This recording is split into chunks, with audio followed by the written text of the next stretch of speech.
नमस्कार, मैं हूं शुभम गुप्ता और स्वागत करता हूं आप सभी का एल मीडिया के इस खास इंटरव्यू में। आज हम आपकी मुलाकात कराएंगे एक ऐसे महान व्यक्ति से जिन्होंने पर्यावरण के प्रति अपना सब कुछ दांव पर लगा दिया और जिन्हें ट्री मैन ऑफ इंडिया के नाम से भी जाना जाता है। जी हाँ, हम किसी और की बात नहीं कर रहे, हम बात कर रहे हैं प्रकृति प्रेमी श्रीमान विष्णु लांबा की, जो कि आज हमारे साथ स्टूडियो में मौजूद है। विष्णु जी, सबसे पहले आपका बहुत बहुत स्वागत है एल मीडिया के स्टूडियो में। आज हम विष्णु जी से बात करेंगे कुछ पर्यावरण से संबंधित मुद्दों पर और कुछ इनके निजी जीवन से संबंधित बातों पर। विष्णु जी, अब हम इंटरव्यू की शुरुआत करते हैं और इंटरव्यू की शुरुआत करते हुए मेरा पहला सवाल जो आपसे है वो ये कि आपने कहावत सुनी होगी कि पूत के पैर पालने में ही दिख जाते हैं, तो ये कहावत बिल्कुल आप पर चरितार्थ होती है। आप 7 साल से प्रकृति की गोद में हैं और आपने प्रकृति को बचाने के लिए ऐसे कई कार्य किए हैं, तो ऐसे क्या संस्कार आपके परिवार वालों ने आपको दिए हैं जिसके कारण आप ये पुण्य का कार्य कर रहे हैं? सबसे पहले तो सारा संसार ही प्रकृति की गोद में है, मैं अकेला ही नहीं हूँ। सारा संसार भी प्रकृति को अपनी गोद में माने, अपने बीच में माने, आत्मसात करे, उसके लिए समर्पण का भाव हो, वैसा कार्य हो, ऐसी सोच हो, तो मुझे लगता है कि ये सब बातें जो पूरा विश्व जिसको लेकर के चिंतन कर रहा है वो सब फलीभूत होगी। ये जो बाल मन है, उस बाल मन पर कई चीज़ों का प्रभाव पड़ता है।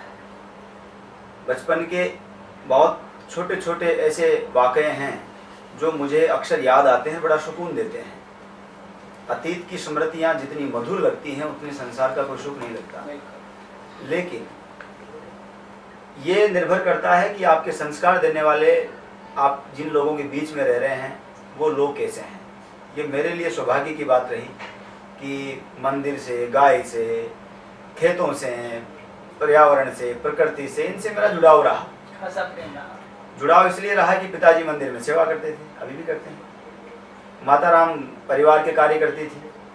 जब रात को नींद नहीं आती तो माँ कथा सुनाती थी, कहानी कहती थी। अब माँ कहानी कहती थी तो कहानी ये होती थी कि आज रामायण चल रही है तो बाली मर गया, वो नींद आ गई। तो दूसरे दिन माँ बोलती थी कि कहाँ था कल, तो मैं बोलता था कल बाली मर गया था। फिर वहाँ से आगे की कहानी स्टार्ट होती थी। फिर राम जी लंका तक पहुँचते थे, कभी अयोध्या तक आते थे, कभी लव कुश तक पहुँचते थे। ऐसे संस्कार रहे। तो ऐसे संस्कारों ने, और पिताजी मंदिर में सेवा, सुबह 4 बजे उठकर उनका नगाड़ा और आरती, वो सारी चीज़ें सब देखते थे। माहौल गांव का बड़ा धार्मिक रहा है शुरू से, तो संस्कृति के करीब लाने का काम पिताजी का बड़ा योगदान रहा। 7 साल की उम्र में गांव में एक हैंडपम्प हुआ करता था और उस हैंडपम्प पर माँ जब पानी भरने गई तो उनके सहारे में भी, वो कैसी उम्र रही होगी 7 साल की, आपको पता है गाँव में तो बच्चे कपड़े बहुत बाद में पहनते हैं। तो वो वहाँ एक हैंडपम्प के पास में रेवड़ी, जहाँ जानवरों का गोबर अपन डालते हैं, उसमें एक आम की कोपल निकली हुई दिखाई दी गुठली में से। वो इतनी प्यारी लगती है, आप देखिए बरसात के अभी समय में बहुत ही प्यारा पेड़ लगता है। तो वो मैं देखा तो माँ दुनिया का एक ऐसा केस है कि वो बच्चे की भावनाएं पकड़ लेती। तो उसने कहा तुझे चाहिए, मैंने चिल्ला कर कहा माँ। तो उन्होंने अपने उसको निकाला और झोली में डाल कर मेरे साथ साथ ले आए। हम दोनों माँ बेटों ने 7 साल की उम्र में पहला पौधा लगाया और ये संस्कार रहे कि आज तक वो उसी राह पर परमात्मा की कृपा है, करुणा है कि चल रहे हैं। विष्णु जी, आपके संबंध में एक बात कही जाती है कि आप बचपन में पौधों को चोरी किया करते थे, तो ऐसा करते समय आपके मन में क्या विचार चलते थे? बचपन में जुनून और जिद का जो फलसफा है वो आखिरी हद पार करता है। उस समय कोई डर खौफ नहीं होता है दुनिया में। उस समय अपनी एक दुनिया, अपनी एक सोच होती है, आज़ादी जिसको कहते हैं, वो उसी उम्र में होती रहता है। तो उस समय दिमाग में ये था कि गांव में लोगों को देखते थे, कुछ लोग थे मेरे गांव के, कुछ लोग तो उनमें से भगवान प्यारे हो गए, कुछ लोग अभी शरीर रूप में हमारे साथ हैं। तो जाता हूँ आशीर्वाद लेने कभी कभी उनका, तो वो लोग पेड़ लेके आते थे गांव में, तो सुनते थे कि कागजी नींबू आ रहा है, आम्रपाली आम आ रहा है, ये नस्ल का आम आ रहा है, वो फला गुलाब आ रहा है, गुलदाउदी आ रही है, डहेलिया सुन नहीं पाते थे ना, नीम का पौधा, टमाटर, मिर्ची, ये सब जानते थे। तो मांगने पर मिलता कहाँ था, तो फिर छीनना पड़ता था। तो 1 चोरी करी, 2 चोरी करी, 3 करी और इतनी चोरियां करी, किसी के घर में चाहे सुअर मतलब जिस कांटों में घुस नहीं सकता उसमें मैं घुसता था। चाहे रात को 2 बजे चोरी करनी पड़े, किसी का पेड़ सुरक्षित नहीं था, मेरे यहाँ ला करके लगाना। कई चीज़ें ऐसी रही।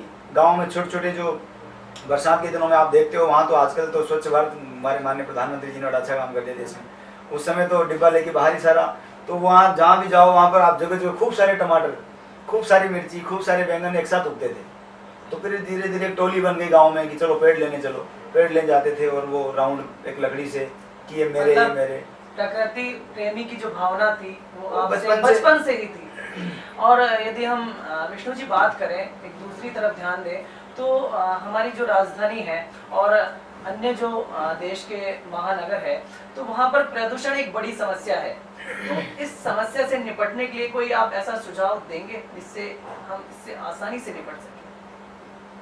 दुनिया का ऐसा कोई देश नहीं, दुनिया का ऐसा कोई तंत्र नहीं, दुनिया की ऐसी कोई सिस्टम नहीं, ऐसी कोई मशीन नहीं, ऐसा कोई व्यक्ति नहीं, ऐसी कोई सरकार नहीं जो किसी भी एक समस्या को 1 मिनट में हल कर दे। अगर वो कोई है तो वो व्यक्ति स्वयं है। मैंने तय कर लिया कि मैं अपना कचरा डस्टबिन में डालूंगा। मैंने तय कर लिया कि मेरी मौत के बाद 5 मन लकड़ी, 3 मन लकड़ी मुझे चाहिए तो एक पेड़ में लगाऊंगा। मैंने तय कर लिया एक फर्नीचर के लिए चाहिए, 2 परोपकार के लिए चाहिए, अपने जीवन में 5 पेड़ लगाने का कार्य मैं करूंगा, ये मेरा संकल्प है और मैंने किया। तो फिर कहाँ प्रदूषण की बात आ जाती है? व्यक्ति ये चाहता है कि नरेंद्र मोदी उनके घर में आके झाड़ू लगाए, ये संभव नहीं है। माननीय प्रधानमंत्री जी ने, मैं किसी पार्टी वार्टी का कोई मतलब नहीं है, हमारे लिए प्रधानमंत्री हमारे लिए परमात्मा का अवतार है धरती पर, साक्षात एक तरह से राजा को हम लोग जिस रूप में देखते आए हैं। तो मेरा निवेदन यह है कि हर व्यक्ति को चाहिए कि अपनी जिम्मेदारी का निर्वहन करे। दुनिया का हर व्यक्ति, भारत का विषय नहीं है ये विश्व की ज्वलंत समस्या है, गंभीर समस्या है। और आने वाले बहुत जल्द हम लोग पूरा विश्व मिल करके, भारत भी उसमें शामिल हैं, तो विश्व जलवायु सम्मेलन होने जा रहा है COP23। इस बार बून में होगा, जर्मनी में, और फिजी उसको होस्ट कर रहा है। इंडिया की उसमें बहुत बड़ी भागीदारी। हमारे जो सम्मानीय केंद्रीय पर्यावरण मंत्री हैं डॉक्टर हर्षवर्धन साहब, उनके नेतृत्व में राजस्थान से भी एक विषय आपसे जाने वाला है। हमारे सम्मानीय गजेंद्र सिंह जी खेमतर साहब जो वन मंत्री राजस्थान के, उनको भी हमने इससे अवगत कराया है। तो यहाँ की समस्याएं और यहाँ के जो सुझाव हैं, यहाँ के जो विषय हैं, उनको लेकर के जाने वाले हैं। तो समस्याओं से निपटने के लिए प्रयास कई सारे चल रहे हैं, लेकिन सबसे बड़ा प्रयास जो है वो व्यक्ति का स्वयं का है।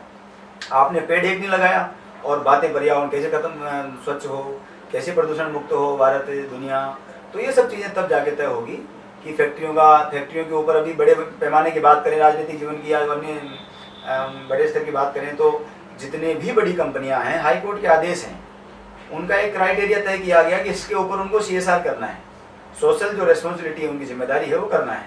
कितने लोग करते हैं?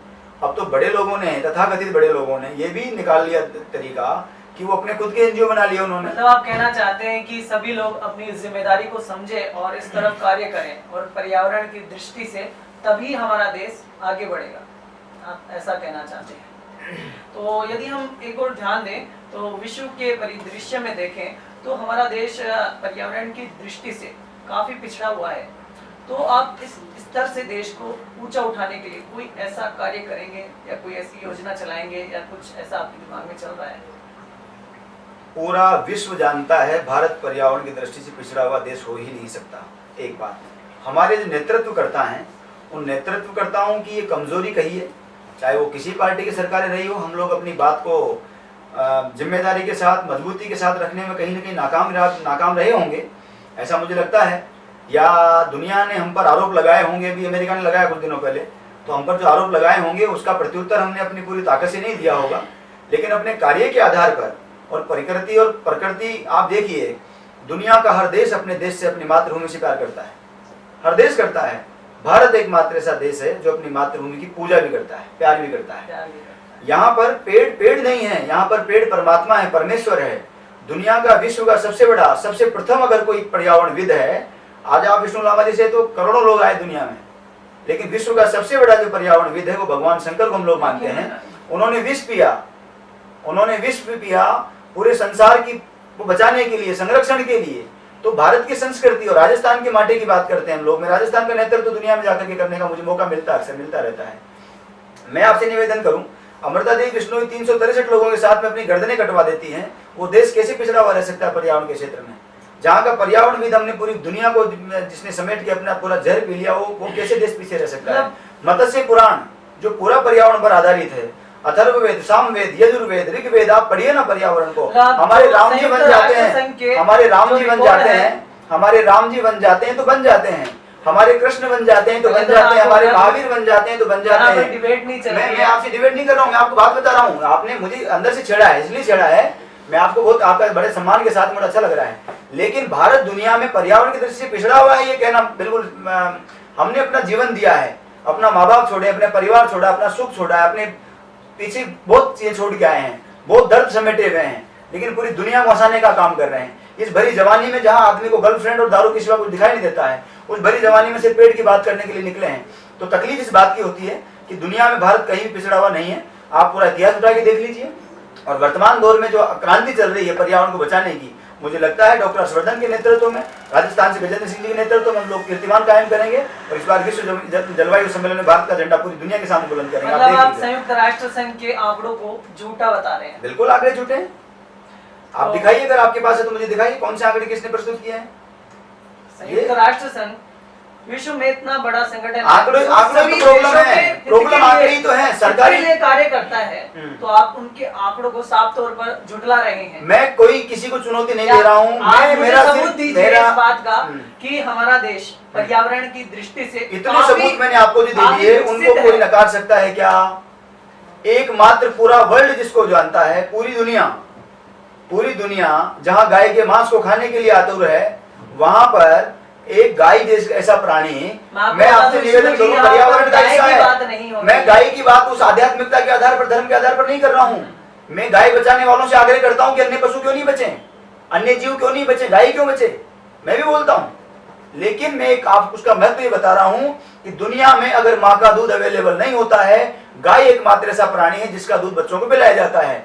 तो हमारे यहाँ तो एक एक चीज ऐसी है। हमारी खेजड़ी को हमने कल्प वृक्ष कहा, हमारे यहाँ पर ऐसी कोई औषधि नहीं जो लोगों को बचा सके। लक्ष्मण के प्राण बचाने वाली संजीवनी बूटी हमारे पास है। यदि हम कुछ समय पहले की घटना को लें, अमेरिका के राष्ट्रपति बराक ओबामा जी, माफ कीजिएगा, जो कि भारत में आने वाले थे, और दिल्ली में जो प्रदूषण की जो समस्या है उसको देखते हुए उनका दौरा रद्द कर दिया गया।